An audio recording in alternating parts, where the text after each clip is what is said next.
সুপ্রিয় বন্ধুরা, আপনারা দেখতে পাচ্ছেন বাংলাদেশের জাতীয় ফল কাঁঠাল। ঠিক বন্ধুরা, কাঁঠাল দেখুন, আমার মামুনি গ্রাম থেকে কাঁঠাল নিয়ে আসছে। এখন এই কাঁঠালের সাইজটা আপনারা দেখুন। কাঁঠালটা যদি চায় একা 10টা কাঁঠালও একবারে খেয়ে উঠতে পারে। তো বন্ধুরা, আপনার কাঁঠাল দেখুন, যে একেবারে যে আপনার এই কাঁঠাল অনুযায়ী তা কাঁঠালের ভিতরে যে কোষ থাকে, এই যে কোষের অংশটা দেখুন একেবারে কম নয়, এবং খুব যে একটা কোষ থাকবে তা নয়। আপনারা দেখতেই পাচ্ছেন কোষ পাত্রে রাখা হচ্ছে।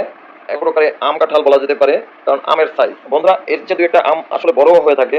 আপনারা মোবাইলের স্ক্রিনে যতটা দেখতে পাচ্ছেন, বুঝতে পারছেন যে আমি হাতে ধরে আছি কাঁঠালটা, তার মানে কতটুকু কাঁঠাল আমি একটা বা 2টা আঙ্গুল থেকে উঁচু করে রেখেছি। 2টা আঙ্গুল থেকে একটা আঙ্গুল তো ধরা যাবে না বন্ধুরা। একটা কাঁঠাল প্রায় আমাদের মামুনি খুলে ফেলছে। এই যে এখনো কিন্তু কোষ বের হচ্ছে। তো বন্ধুরা, আপনারা দেখতে পেলেন যে অনেকগুলো কোষ, কিন্তু 10টা কোষ হয়েছে। তো বন্ধুরা, সবাই এরকম আকর্ষণীয় ভিডিও দেখতে আমাদের সঙ্গে থাকুন।